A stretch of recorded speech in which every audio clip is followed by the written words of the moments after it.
Assalamualaikum warahmatullahi wabarakatuh. Hari ini kita berada di jalur bypass Bandara Internasional Lombok menuju sirkuit Mandalika, dan kita bisa melihat bagaimana prospek atau progres pengerjaan di jalur bypass ini ya.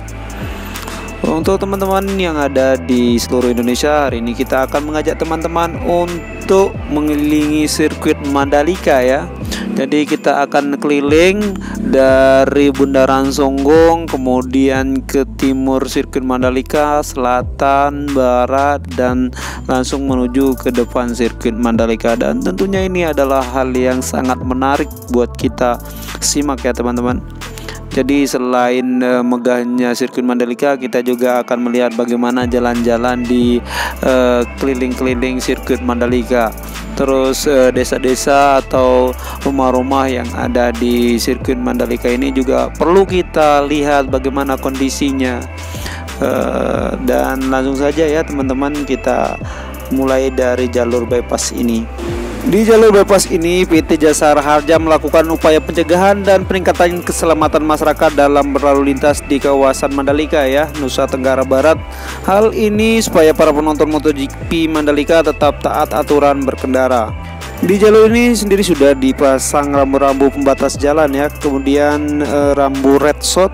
Rambu red shot itu merupakan sebuah tanda rambu jalan yang berupa marka merah dan bertuliskan batas kecepatan maksimal saat berkendara.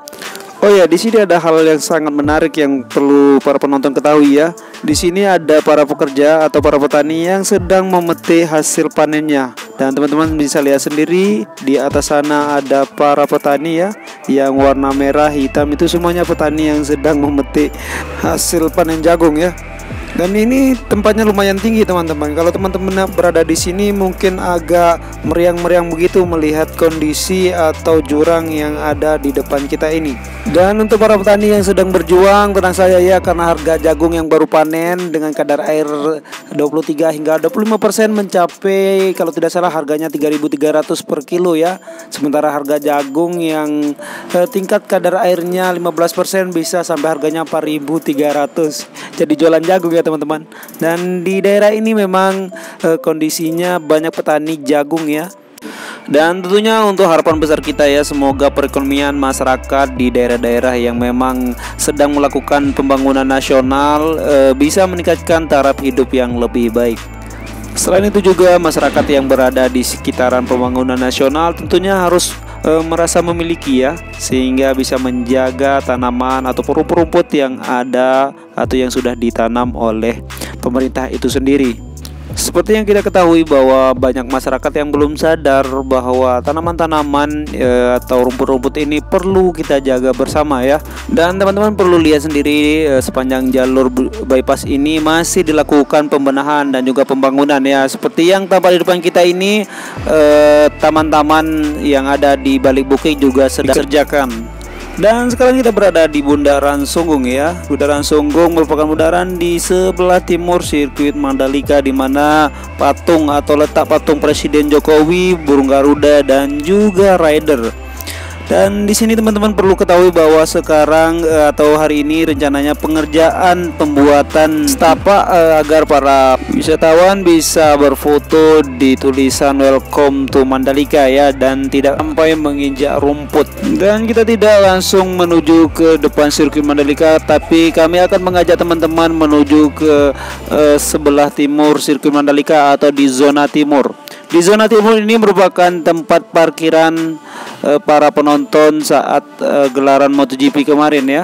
Di bagian zona timur ini sedang dilakukan pembenahan besar-besaran, dan kita akan melihat lebih dekat apa saja yang sedang dikerjakan ya. Di tempat ini akan dibangun parkiran yang cukup luas, di mana para penonton yang akan masuk atau berada di bagian gate G, gate D, dan juga di zona tengah masuk melalui zona timur ini ya. Parkiran ini meluas dari barat menuju ke timur ya, walaupun memang berada di bagian zona timur, tapi parkiran ini akan melebar menuju ke timur dan berdekatan dengan pantai yang begitu indah di bagian ini. Di bagian ini tidak diaspal seperti aspal biasanya ya, hanya dilakukan pembetonan. Dan untuk drainasenya masih terlihat begitu besar sehingga mengurangi resiko banjir ketika terjadi hujan. Dan untuk lampu di daerah ini juga sudah disediakan. Jadi ketika perencanaan dilakukan MotoGP di malam hari seperti di Qatar, tentunya sirkuit Mandalika juga sudah siap melaksanakan atau sudah menyiapkan sedini mungkin apapun hal yang akan terjadi nantinya ya. Dan tentunya untuk Dorna semoga kita tidak dipersulit untuk kegiatan MotoGP berikutnya ya.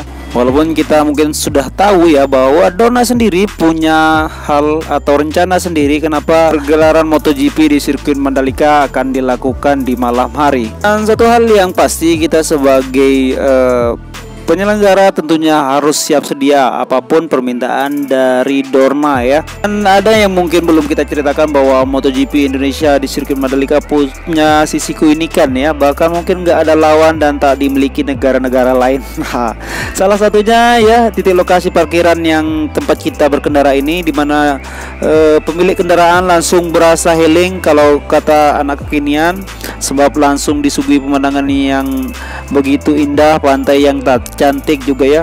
Tepatnya di parkiran Tirmo Sirkuit Mandalika ini hanya beberapa meter dari pantai Tanjung An.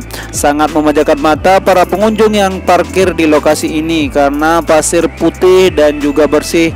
Dan juga ketika air laut surut, maka kita akan melihat karang-karang yang sangat indah di pantai ini. Dan trek yang kita lalui untuk sampai ke tempat ini cukup lumayan ribet ya, atau berat teman-teman, karena untuk pengerjaan di daerah ini masih setengah-setengah. Jadi ketika ada hujan yang lebat, banyak tempat yang masih becek seperti yang tampak pada visual kita kali ini.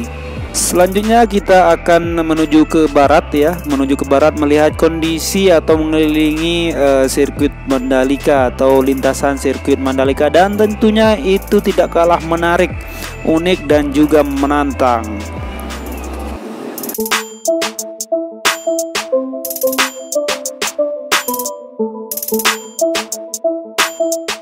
Dan di bagian barat zona timur ini juga sedang dilakukan pembenahan ya, sama seperti zona-zona lainnya, bahwasanya semuanya dilakukan pembenahan. Dan kita bisa melihat katu yang tertanam yang sedang membuat irigasi atau drainase saluran pembuangan air. Dan untuk saluran drainase ini cukup besar ya teman-teman, sekitar 3 meter ya untuk lebarnya saja, dan kedalaman kurang lebih 3 meter juga, jadi dalam sekali. Dan inilah penampakan yang sangat alami di bagian zona timur. Jadi teman-teman bisa melihat sendiri ya, bukit-bukit yang dihamparkan jagung-jagung, jadi sangat terlihat indah. Oh ya, parkir timur sirkuit Mandalika ini kemarin dijadikan lokasi penukaran tiket dan juga bazar UMKM ya. Artinya di sini kita bisa menukar e-tiket dengan tiket fisik dan gelang akses untuk MotoGP kemarin. Dan gelang akses tersebut memiliki warna yang sesuai dengan warna feeder bus yang akan mengantar ke area tribun masing-masing. Dan di area ini juga sudah disediakan halte feeder bus, yaitu halte Batu Kotak ya. Jadi teman-teman atau para penonton yang akan pulang melalui jalur ini harus menunggu di halte sehingga dijemput oleh bis yang akan menuju ke zona barat. Dan kita akan melanjutkan perjalanan kita mengelilingi daerah-daerah di sekitaran sirkuit Mandalika ya. Jadi jangan heran kalau di samping atau di belakang sirkuit Mandalika ini masih banyak rumah-rumah warga yang berada atau berdekatan dengan sirkuit Mandalika. Seperti ini penampakan rumah-rumah yang ada di bagian belakang sirkuit Mandalika. Dan masyarakat di sini menggunakan lahan pertaniannya untuk menanam jagung ya, seperti yang tampak atau yang kita lihat di depan kita ini. Dan itu ada tulisan ITDC di bawah atau di atas gunung 360 ya. Setelah kita menelusuri lebih jauh lagi, ternyata di daerah ini memiliki pantai yang sangat indah dan lahan yang cukup luas ya. Ini di luar daerah sirkuit Mandalika ya, atau di luar batas sirkuit ya. Dan inilah penampakan pantai yang ada di dekat sirkuit Mandalika. Karena jalurnya sudah tidak ada lagi, kita kembali lagi dan menelusuri jalur-jalur di sepanjang pinggir sirkuit Mandalika. Walaupun tidak ada jalur yang resmi untuk menapaki jalur mengelilingi sirkuit Mandalika ini, tapi kita tetap berusaha untuk menunjukkan kepada para penonton di seluruh Indonesia. Dan inilah bagaimana kondisi di sepanjang lintasan sirkuit Mandalika atau di seberang sirkuit Mandalika ya. Dan kita sekarang berada di Pantai Seger. Sekarang kita sudah berada di Pantai Seger dan ini dia kondisi sirkuitnya. Jadi lumayan melelahkan teman-teman ya. Walaupun jalannya memang tidak sebaik di jalan-jalan di depan sirkuit Mandalika, tetapi jalanannya cukup menantang ya. Dan sampai di sini kami menemani teman-teman untuk mengelilingi sirkuit Mandalika, dan jangan ketinggalan konten berikutnya. Assalamualaikum warahmatullahi wabarakatuh.